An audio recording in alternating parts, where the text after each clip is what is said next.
नमस्कार। कथा कथन में आपका स्वागत है। आज सुनिए वरिष्ठ पत्रकार और रेडियो उद्घोषक नवनीत मिश्र जी की लिखी हुई कहानी जरा सी बात, मेरी जुबानी। मैं हूँ सीमा सिंह। मई जून की धूप की तरह ये खबर बहुत जल्दी सारे मोहल्ले में फैल गई कि नीरेन 10 साल की डॉक्टरी की पढ़ाई पूरी करके लौट रहा है।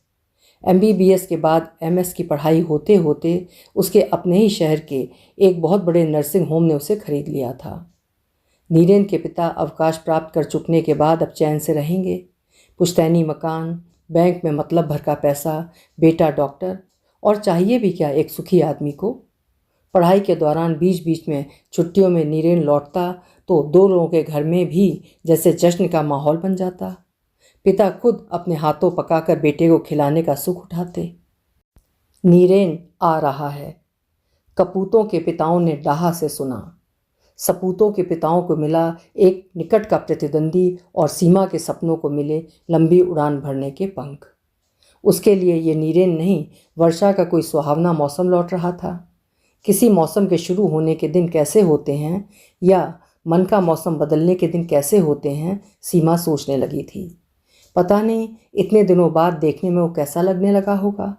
उसके बाहर रहने पर सीमा कभी कभी उसके मकान की तरफ देखते हुए एक अपनेपन के साथ सोचती रही है कि वो नीरेन का घर है।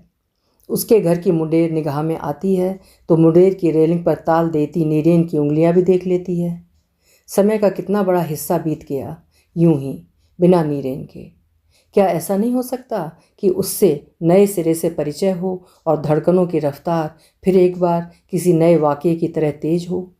कैसी तो बावली है, समय भी 10-11 साल पीछे का चाहने लगी है। 11-12 साल पहले किराएदार ने जब मकान खाली किया था तो सीमा अपने पिता के साथ इस घर में आई थी। जैसा कि मोहल्ले के मनचलों का चलन था, इस बात का पता लगाना कि आने वाले परिवार में कोई लगेज है या नहीं। लगेज उनका आपसी कोड था कि परिवार में कोई फंसाया जा सकने वाला माल, यानी कोई खूबसूरत लड़की। एक दिन खूबसूरत सीमा की एक झलक मिल जाने के बाद घर के सामने के चबूतरे पर तेरे कूचे हर बहाने मुझे दिन से रात करना, कभी इससे बात करना कभी उससे बात करना की मुस्तैदी के साथ ठट के ठट दर्शनाभिलाषी जमा होने लगे।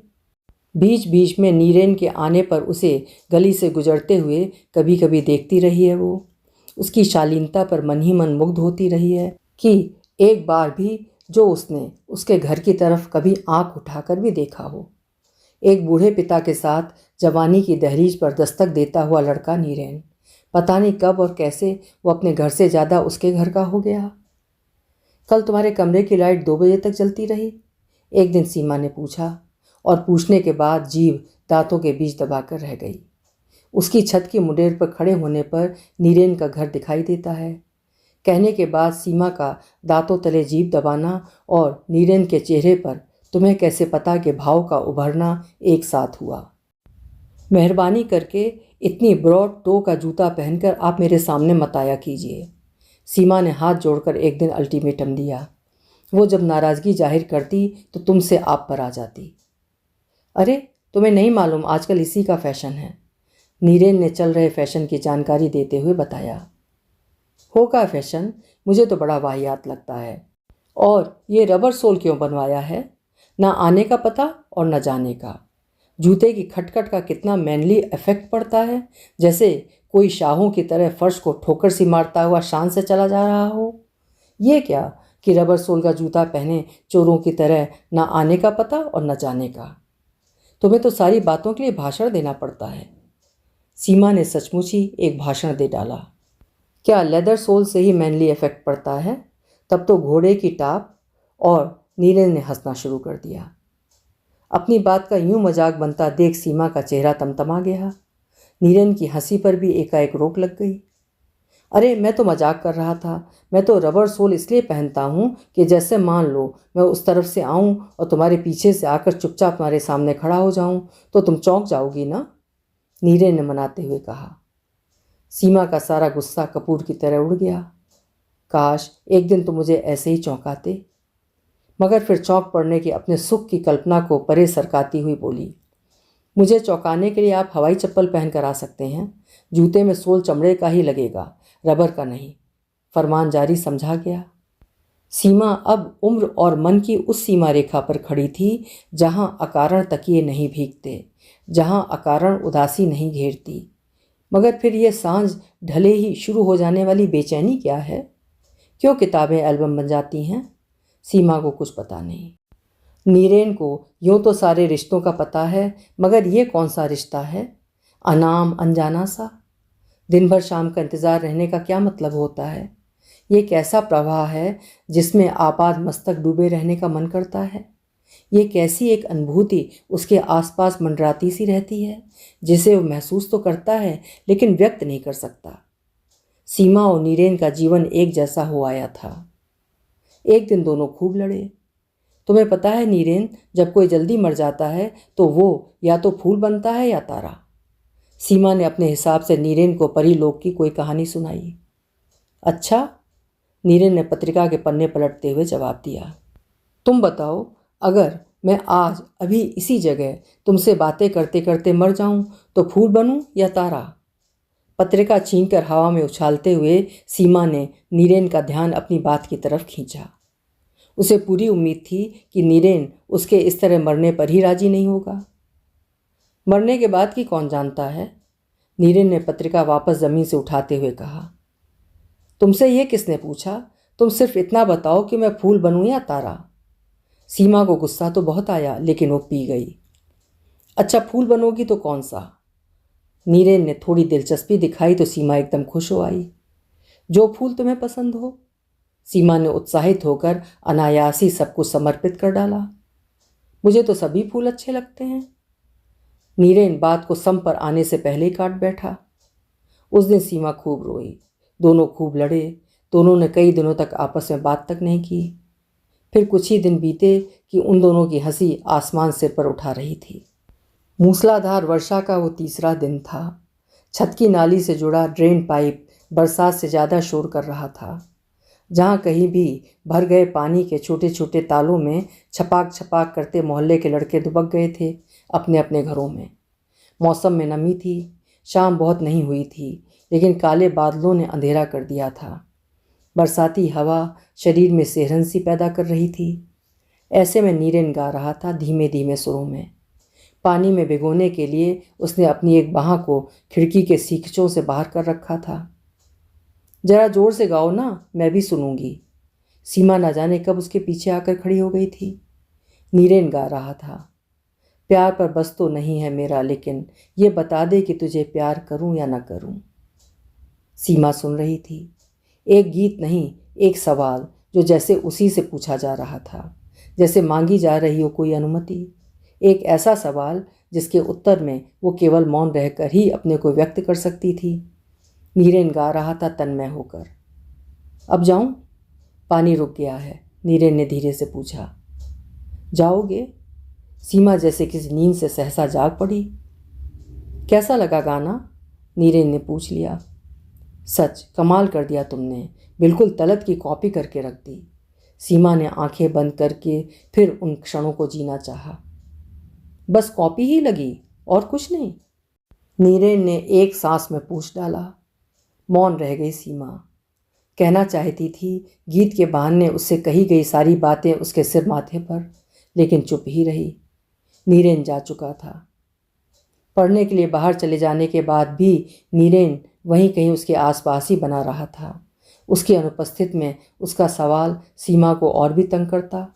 बस कॉपी ही लगी और कुछ नहीं? आकाश में चमकते सितारे, टिमटिमाते चिराग जैसे लगते पूछते से लगते, तुझे प्यार करूं या न करूं। गमले में खिला फूल भी पूछता सा लगता, तुझे प्यार करूं या न करूं। इतने वर्षों तक उसके रेडियो की सुई स्टेशन नहीं गाना तलाश करती रही थी। तलत महमूद में उसकी आवाज़ सुनने, उसकी आत्मा नीरेन के संगीत को नए सिरे से महसूस करने के लिए बेकरार रहा करती थी। दिन किसी सपने से गुजरते रहे थे। कहीं ऐसा ना हो पाँव मेरे थर्रा जाएं और तेरी मरमरी बाहों का सहारा ना मिले। लाइन याद आती तो वो अपनी ही एक बाँह को अपने सीने में भींच लेती और जैसे नीरेन के माथे पर अपने होंठ रख कर बुदबुदाती, ओह मेरा बच्चा, ऐसा कभी नहीं होगा नीरू, तुम्हारी नीमा ऐसा कभी नहीं होने देगी। ये वाक्यांश उसे अकेले में बोलने में भी संकोच होता रहा है। उसको लगता रहा था कि ईश्वर कभी कभी अपनी इच्छा सिर्फ कॉपी ही लगी और कुछ नहीं, जैसे वाक्य बोलकर भी प्रकट करता है। सीढ़ियाँ चढ़ने की एक हल्की सी आहट मिली और उस आहट से सीमा जान गई कि नीरेन आ गया है। पास की अलगनी पर सूखने के लिए फैलाई गई धोती को उसने पर्दा बना लिया। उस पार खड़ी हो गई। उसने धोती के जमीन से थोड़ा ऊपर उठे हुए किनारे के ठीक पीछे देखा। बेल बॉटम पैंट के चौड़े पैंचों में से 2 चमकते जूतों की टो दिख पड़ रही थी। कैसी हो तुम? नीरेन सामने खड़ा था। तुम बताओ डॉक्टर साहब। और क्या कहती सीमा। बड़ा सन्नाटा है, पापा नहीं है क्या? नीरेन ने सवाल किया। पापा कहीं गए हैं। तुम अकेली हो? नीरेन ने कमीज के कॉलर पर उंगली फिराते हुए पूछा। सीमा कहना चाहती थी कि जब से सुना है कि तुम आने वाले हो, मैंने घर से निकलना छोड़ दिया है कि पता नहीं तुम कब किस दिन आ जाओ और मैं घर में ना मिलूं। पर उसने कहा, हाँ मैं नहीं गई। अच्छा चलूं, फिर आऊँगा। नीरेन ने कदम मोड़े। रुको, मैं चाय बनाती हूँ। हतप्रभ सी रह गई सीमा ने बुझी सी आवाज़ में कहा। Oh my God, to help with this bloody chai. 1 हफ्ते से जहाँ जा रहा हूँ हर जगह चाय चाय, फेडअप हो गया हूँ इस चाय से। नीरेन ने अपनी दोनों हथेलियों और चेहरे को नहीं नहीं के भाव के साथ तेजी से हिलाते हुए कहा। उसके चेहरे पर वितृष्णा और घृणा का जैसे तूफान सा उठा। सीमा ऊपर से नीचे तक तड़प उठी। जिसकी पसंद का फूल बन जाने की उतावली में मरी जा रही थी, उसे उसके पास आने का समय 1 हफ्ते बाद मिला। गाना वाना अब भी गाते हो या नहीं? वो जानना चाहती थी कि क्या वो अब भी पूछेगा कि तुम्हें प्यार करूं या न करूं। दिखने में सीमा रो नहीं रही थी। गाना वाना तो वक्ती शौक है। चलूं, जल्दी घर पहुंचूं, पता नहीं कहीं वरदेखुआ आ गए होंगे तो बाबूजी मेरी अच्छी खबर लेंगे। नीरेन ने ठहाका लगाया। व्यस्तता से कमीज की बाह सरकाकर कलाई घड़ी पर निगाह डालते हुए कहा और चल पड़ा। सीमा ने न उसे रोका और न फूट फूट कर रोई। उसके दिमाग में एक ही बात आई, बेहद जरा सी बात। कितना अच्छा होता अगर उसने नीरेन को जिद करके चमड़े के सोल वाला जूता पहनने की आदत न डलवाई होती। नीरेन शाहों की तरह फर्श को ठोकर सी मारता हुआ शान से सीढ़ियाँ उतरता हुआ चला जा रहा था।